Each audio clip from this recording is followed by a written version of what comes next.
Mariah Reynolds, née Lewis. Her original name was Mariah Clement, born March 30th, 1768, New York City. Her mother was Susanna Vanderburg, and her father was the second husband of her mother, Richard Lewis.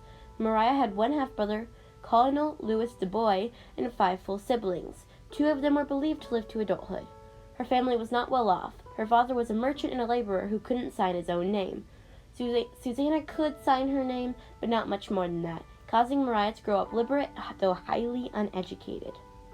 On July 28, 1783, at age 15, she married James Reynolds. Reynolds was a soldier at the time and was several years older than her. After the war was over and done with, he tried frequently to claim damages and reimbursement from the government. Mariah gave birth August 18, 1785, having a daughter who would be named Susan. Sometime before 1791, Reynolds moved with his family, Mariah and Susan included, to Philadelphia, having lived in New York since birth. In the summer of 1791, Mariah met Alexander Hamilton, Treasurer of State. Mariah claimed her abusive husband had abandoned her. Because of Hamilton's political party, he could easily help her move back to New York. Hamilton organized a meeting later in the day to give Mariah money. When he arrived at the boarding home Mariah was staying in, she brought him upstairs where, in Hamilton's words, some convention ensured, from which it was quickly apparent that other than personary consultation would be acceptable. And there the beginning of the infamous Reynolds affair started. During the summer and fall of 1791, the two continued the affair while Alexander Hamilton's wife, Elizabeth Schuyler Hamilton, was visiting her father in Albany with their children. Not long into the affair, Mariah informed Alexander that her husband had sought a reconciliation with her, which she agreed to do without even ending the affair with Alexander. She then obtained an interview for Reynolds for a position in the Treasury office, which Hamilton refused. After all this, Alexander started showing unequivocal signs that he no longer wanted the affair to continue. On December 15, 1791, Mariah sent Alexander a letter, warning him about her husband's anger over the discovery of the arrangement. I have not to tell you the cause of my present troubles that Mr. Reynolds has wrote you this morning. I don't know whether you have got the letter or not, and he has swore that if you do not answer it, or if he does not see or hear from me today, he will write Mrs. Hamilton. He has just gone out, and I am alone. I think you had better to come here from one moment that you may know the cause. Then you will know the better way to act. Oh my God, I feel much for you than myself, and which I had never been born to give you so much unhappiness. Do not write him a line, but come here soon. Do not send or leave anything in his power. From December 15th to 19th, Reynolds sent threatening letters to Alexander, and after a personal meeting with him, he decided against a duel, instead requesting $1,000 and discontinuing the affair.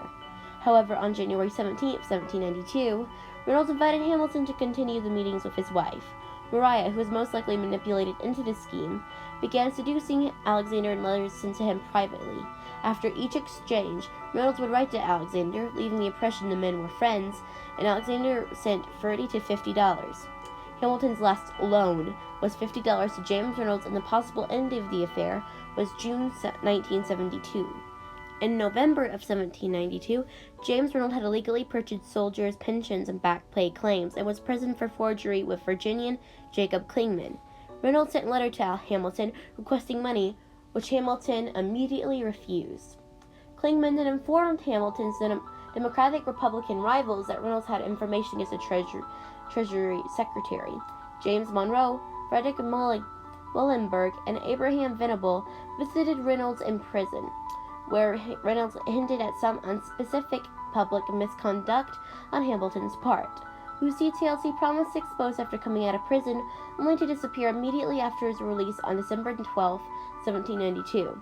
The congressman also personally interviewed Mariah, who confirmed her husband's accusations against Hamilton by producing the notes in Hamilton's hand that had accompanied his payments to Reynolds. On December 15, 1792, Venable and Muhlenberg went to Hamilton with the evidence they had gathered against the man.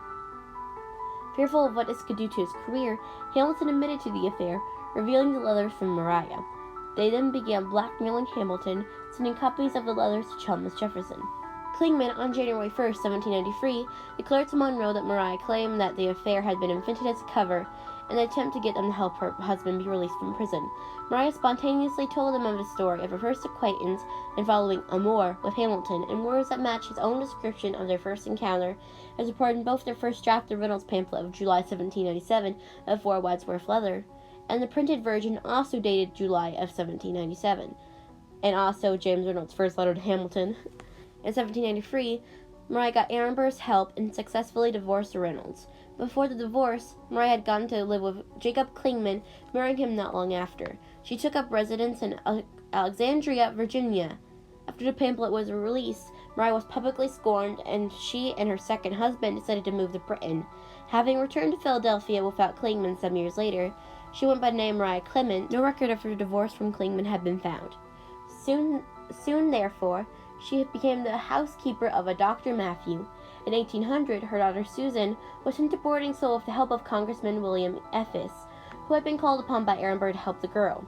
In 1806, Mariah married Dr. Matthew, whom she had recently worked as a housekeeper for. Mariah became highly respected with her marriage to the doctor. She became religious, joining the Methodist Church, and put her past behind her. She enjoyed the love and goodwill of all who knew her. On March 25, 1828, Mariah Matthew died on complications of old age. In many stories, Mariah was portrayed as a homewrecker, but that's not true at all. She was just a young woman who wanted to protect her daughter. We can't let her story just end like this, people blaming her for her husband's actions. She's not her husband, and she's her own woman. Let's rewrite her story and make sure it's a true story this time.